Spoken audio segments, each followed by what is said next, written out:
What's up? I'm Roxy Fab, and I got something to tell you. So I got a bunch of stuff to tell you. So I don't know if I'm going to break it up into two, or I'm just going to be telling you, and you can just listen and skip ahead and listen and skip ahead, because we know we all do it. So first, let's talk about radio for a minute.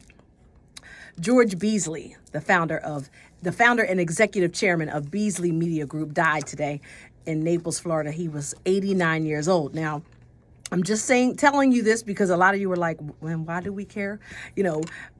Back in the day, Beasley owned WDAS. I remember that.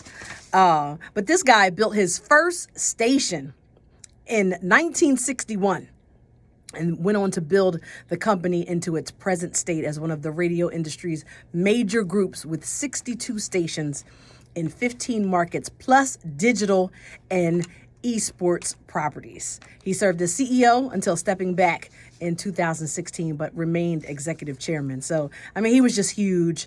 And I just wanted to let you know that today he passed away and he was 89. Forbes magazine is reporting that after a dip, we're going to still talk about radio, due to fewer commuters on the road during the pandemic, radio listening is back up as restrictions ease. The article charts that the difference in radio listening between then and now, citing a number of surveys that noted that pandemic in-car radio listening dropped by 37% when first quarter 2020 is compared to second quarter. In-car radio listening rebounded when restrictions were lifted just a teeny bit in third quarter 2020. And even with the increase in smart connected cars and all that, the most popular source of audio infotainment in cars remains AM/FM radio. According to this particular research, for quarter 1, 2021, terrestrial radio accounted for 87% of all ad-supported in-car listening, followed by Sirius XM at 6%, podcast at 5%, and ad-supported Pandora 2%, and ad-supported Spotify at 1%. So it proves still that most of you guys, are still listening to the radio, and keep doing what you do. That's all I'm saying. Keep doing what you do. Whatever radio station you want to listen to, keep doing what you do. All right? As long as the music is entertaining and you can sing along and you love it, rock out. All right? Now, here in Philly, Pennsylvania, it could be a slow summer for some of us drivers using the Schuylkill near King of Prussia shopping area, because last night, Tuesday night, PennDOT reduced the westbound Interstate 76, that ramp around there, 202 and 422, to a single lane. So, Lord, and expected to be closed for like 4 months or something. Okay, they're doing barrier installation and line stripping operations under a sinkhole repair project. So it's going to be till like October or something. So y'all go ahead to King of Prussia. I'm not going to be doing that, or we'll go to back road, but I'm just saying, be careful out there on 76, all right? Just want y'all to be careful, all right? Let's talk about this AIDS and funding stuff, all right? Unemployment for this pandemic, aid funding, you know what I meant.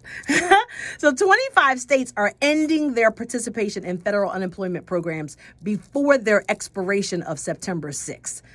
Maryland just announced theirs yesterday. They were the most recent, and most of these are Republican-led states. They're all ending the benefits early. And their decisions affect at least 3.7 million people, according to a CNBC analysis. Those affected will lose a $300 weekly supplement.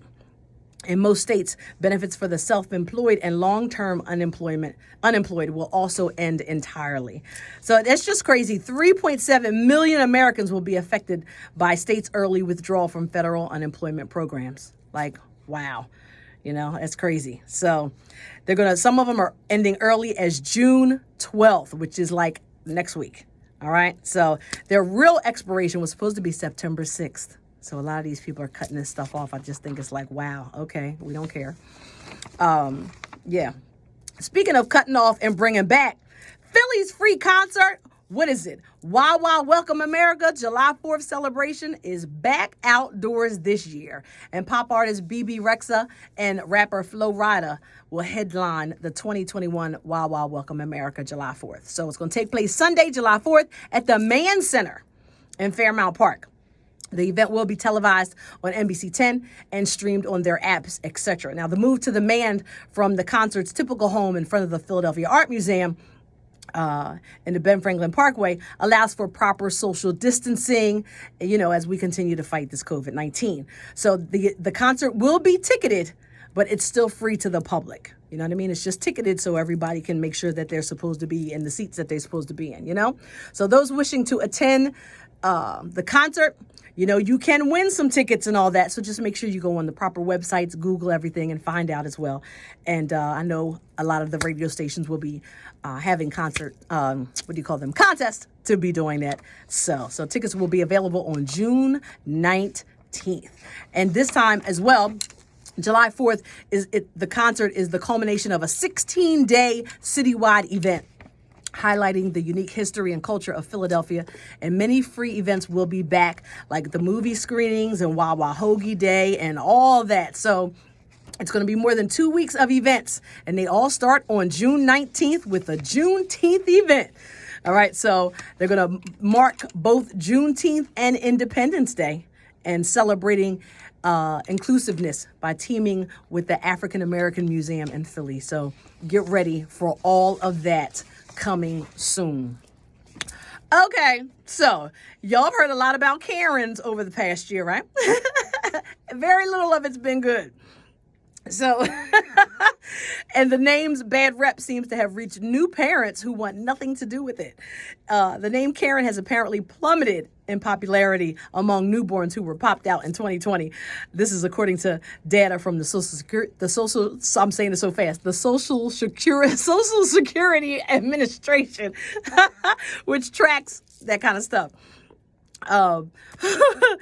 It's citing a massive drop off. They were number 660 on the list, that name, in 2019, and now it's dropped to number 831 for 2020. So that fell like 171 slots for the name Karen. And it's the lowest ranking a Karen has had in this country since 1927.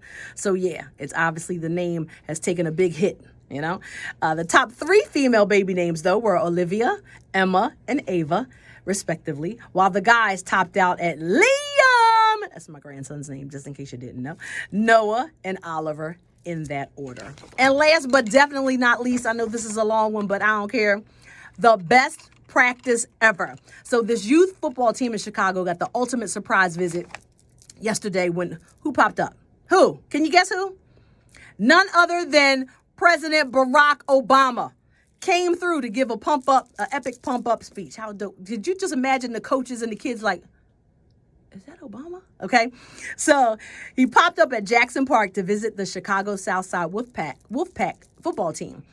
And naturally, the kids and coaches lost their mind when they saw this legend, like right there. So he gave some solid pointers to the players about life on and off the field, saying sometimes you're going to have some doubts. Sometimes you're going to make some mistakes. Sometimes you won't get what you want right away. But the key is, can you build that strength in yourself to come back? How dope is that, right? And he also met with all the kids and took pictures and shook hands. So best practice ever. Shout out to the best president ever. All right, y'all. That's all I had to say. That's it. My Daily Jawn. Just had to tell you a few things. So I holla. I'll talk to you. Deuces. I'm out.